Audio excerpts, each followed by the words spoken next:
What's up, you guys? I'm JuixeJugo, and today I'm here with my boy Juice. You already know JuixeJugo here at FuturePROOF. Turn up. All right, so you ready to jump into this interview? Let's get to it, man. You ready? You sure you ready? Man, I'm always ready. I got some questions for you now. And I got some answers. All right. Let's do it. All right, let's start off. Tell us your story, man. How did you get started as an artist? I started rapping, you know what I'm saying, with like my bros back in Michigan. Okay. That's where I'm originally from. Okay. I didn't know that about you, bro. Yeah, born and raised, Grand Rapids, Michigan. Grand Rapids. Same city as Floyd Mayweather. Yeah, like that's where it all began. Like, you know what I'm saying? Where I'm from, it's like, you know, it's real clicked up. So all the guys that used to be with me, we used to be called MOE Band Team. We used to do shows, perform and all that, but I really ain't have my like business part down. I was just making recordings. Yeah, that's how a lot of us are in the beginning. We just doing it for the love of it. We ain't really got a mindset behind it. I'm just trying to make music. I ain't trying to make money. I'm trying to make money. Right. So eventually, you know, I just stayed consistent. Even if I wasn't dropping stuff, I was just going to the studio, staying consistent, you know, working on my craft. I want to say I finally took that step into like being serious and official. Like 2018, I want to say. Like 2018, I was like, all right, let me do this for real. Let me see what I can do real quick. So I say that's when I really began my journey as far as, you know, ASCAP, BMI stuff, and getting my publishing stuff done, and my name copyrighted and stuff. Right. Amazing. So tell me, what inspired your career path, and who and what were your early influences? Now, as for my music, I have to say my pops, man. Like, growing up, he was the man in the hood with that system, that boom. Oh, okay, yeah. That'll inspire you for real, for sure. The deaf people could hear him coming. You know what I'm saying? He used to listen to everything. I'm talking about rap from the current to the past.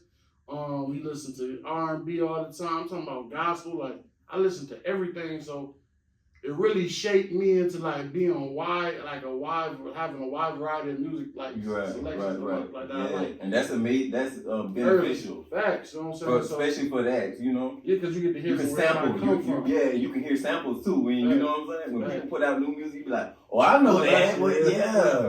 Yeah, so I had to shout out my pops, man. Big Hus, man. That's what they call him in the hood, man. So how was growing up in Grand Rapids, Michigan? Like, how did it shape your career?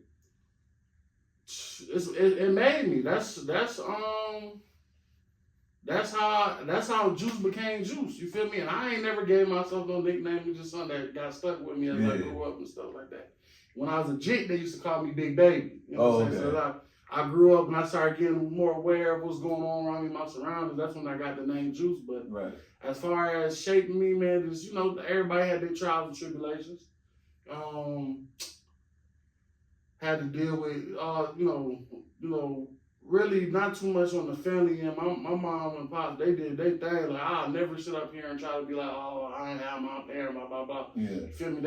They the ones who shaped my hustle. Right. Everything wasn't sweet, but, you know, they taught me how to eat. You know what I'm saying? So, and that's important. Important. You know what I'm saying? I feel like if you don't teach your child nothing else, you need to teach them how to fish. Fact. You know what I'm saying? Gotta have survival. Gotta be able to survive. You feel me? Like, wasn't it all the extra mushy this shit? But it wasn't. It was through act. They taught me to act through action. You know what I'm saying? You don't got to talk about it. Don't talk. Right. People will see what you got to tell them for. When they can see it, they see it. You see what I'm doing. You see how I'm living. You see what's going on. I ain't about to explain. Especially not in the circle. Now, that's some juice for you, right? That's some sauce for you. Don't get lost. Right. So, all right. So, tell me, how would you define your personal style and creative approach? It's like it's kind of like jambalaya. You feel me? I'm having fun with you. You feel me? My style like jambalaya. Cause you feel me? I was born and raised in Michigan, so that's where that's like the rice. That's the main ingredient. You feel me? That's like all this come from. As far as like how I can be relatable and where everything come from. But as far as like when you get the different seasons and flavors, that shit come from like, pardon me, but that came from my traveling. I lived in Indiana, went back to Michigan, then I ended up moving to Atlanta. Then I went from Atlanta, then that's how I ended up at South Carolina after leaving from a JUCO when I was, you know, trying to get back in school and do right. And, get my life back on track. And I will say, like, me living in all those different areas really made me like see like what's like the bigger picture. Right. You feel me? Like Right. people be stuck in their own small world thinking everything about them in the service. But man, this world will keep moving, bro. You know what I'm saying? Through death, good times, bad times, like it don't stop. So I have to say, just me being well traveled, really put me where I needed to be as far as making my music. Got you. Good. All right. So, what were the biggest milestones or turning points that helped you grow your career or business?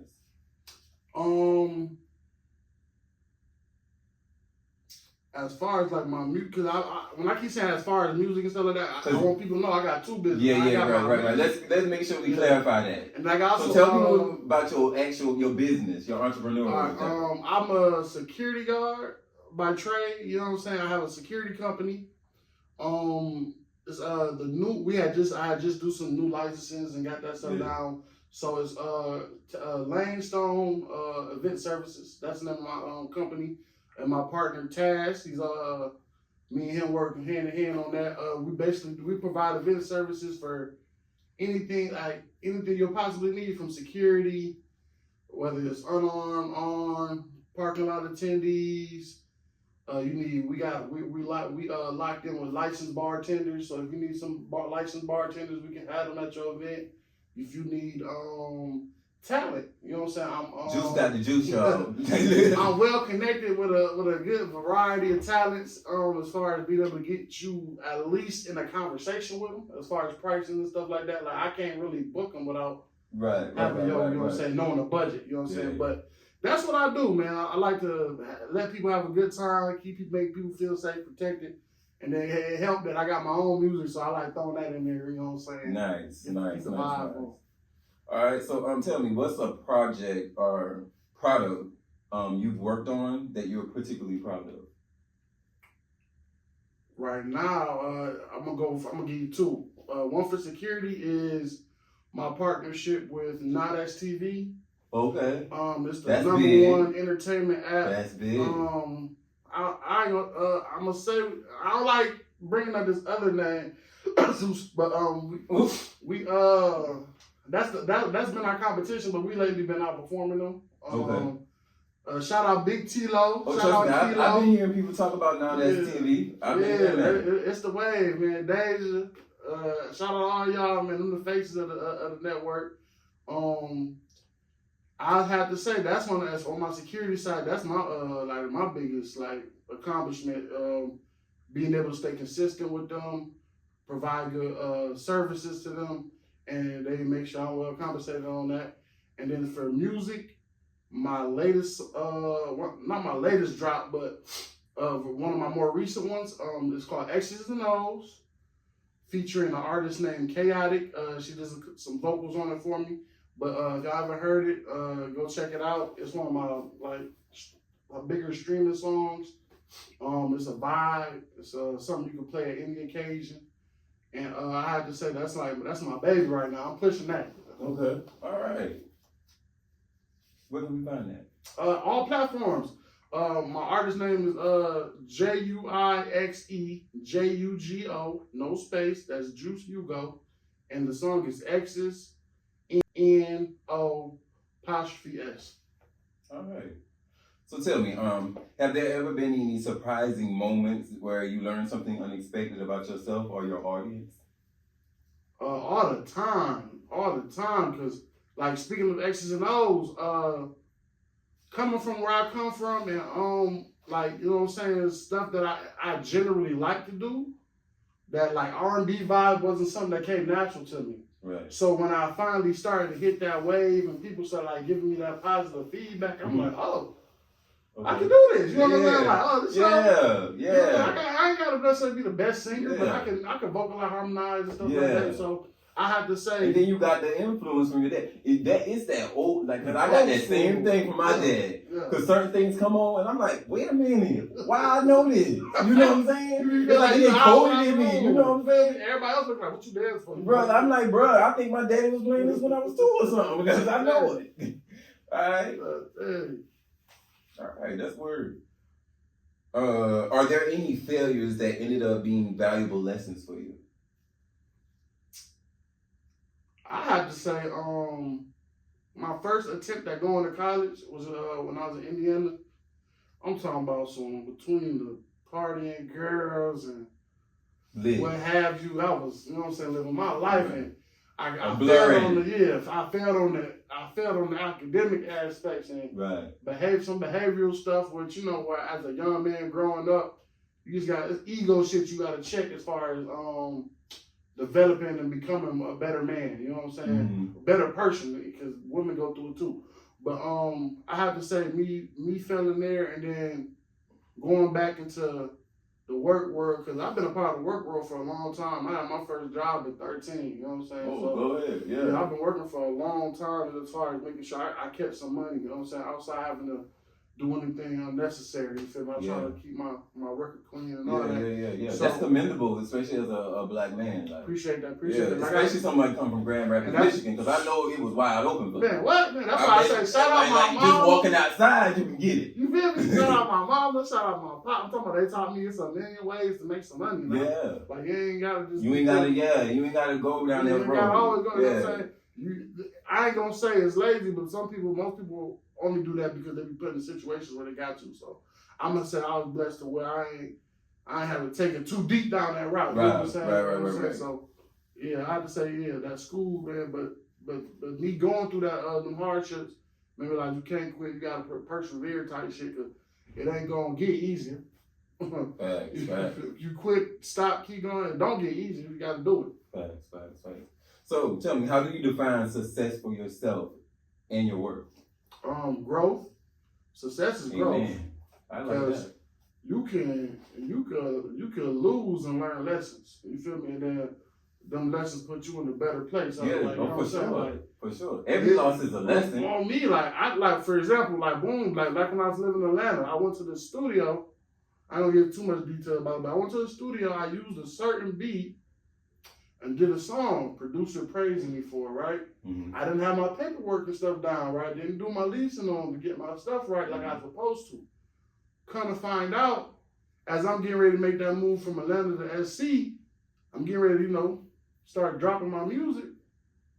It's I'm in love with the coke. That's my beat on the little radio in Atlanta. Oh, damn. I didn't get the copyrights to it. Somebody else ended up beating me to it.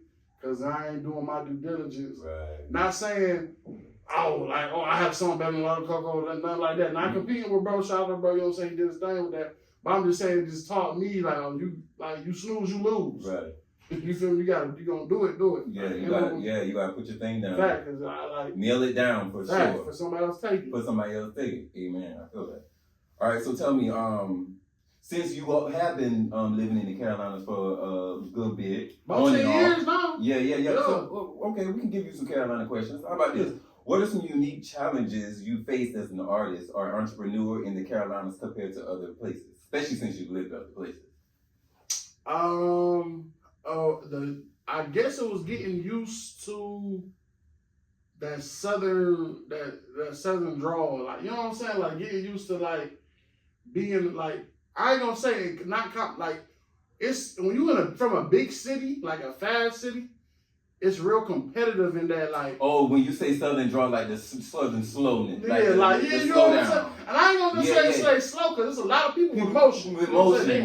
You know what I'm saying? So I'm not saying in that aspect, but just in the overall, live your life. Take it easy. It's overall you ain't gotta rush to everything. You ain't gotta just do what you're supposed to do, and you can make your gradual path down there. Everything ain't gotta be a sprint. You feel me? Like they said, the turtle won the race. Right, the turtle won the race. So that's what being in the South really, especially South Carolina. Really, the turtle won the race because the hair got too confident. Facts, because he took a break. He went to stretching and I got time. He could never catch me. But what to do, turtle? Like I said, persevering. That's gonna get you anywhere in life. If you stay consistent, you're gonna win. That's from Amen. I receive manifesting. You know what I'm saying? That's all it is. No, Staying consistent is another form of manifesting, because it's gonna get you where you need. All right. How do you manage limited resources in your work? I try to be as efficient as possible. Because for me, as far as music, When I say resources, I mean funding, tools, and connections. Things like that. As far as music, my like that'd be mainly financial. So it'd be about making my dollar stretch. You know what I'm saying? Like, so I'll have an engineer, but he'll also be my engineer who masters. He'll be my producer. So that way I can, you know what I'm saying, kind of save on the ticket where I can give him this. First I have to pay everybody else. Because you can pay him a bigger lump. I can pay him a sum. First I have to pay everybody else the same large amount. And then pay him $750 instead of having to pay everybody $500 a piece. Feel me? Yeah. So and then with that, I also learn how to like be more proactive with my craft as far as like, I do my art. Like if you see anything that I drop, cover art, I did that myself. Okay. You know what I'm saying? I learned a lot. You know, I'm a mass comm major. I might need your help. I might need some logos. I got a lot of productions coming up, so I need logos, basically imagery for all of them. Yeah. So I can hit you up. I can show you how I did it, and then I can basically show you the little cheat code because it's all it's ways around everything. Yeah. And then as far as I got you, you know I do. And as far as security, it'll be time because. Like for example, I might get booked for it'll be time and then like personnel because I'll be booked in Atlanta needing like 15, 16 people to be here. But at the same time, I got my businesses that I'm partnered with in South Carolina where they need about 4 or 5 guys. Right. So being stretched thin, basically. Yeah, so I gotta make my time count. Like I can't I gotta get up, I gotta check my schedule, make sure everything's in place. You know what I'm saying, in place. You know what I'm saying? Because if Jerome gets sick and he can't show up here, that's my money. It's money I'm missing and somebody else missing. And then you might have to pay a little premium to somebody to get them. To get them to get there. Got trying to tell you. Oh, you know something. Oh no, I already know. Yeah.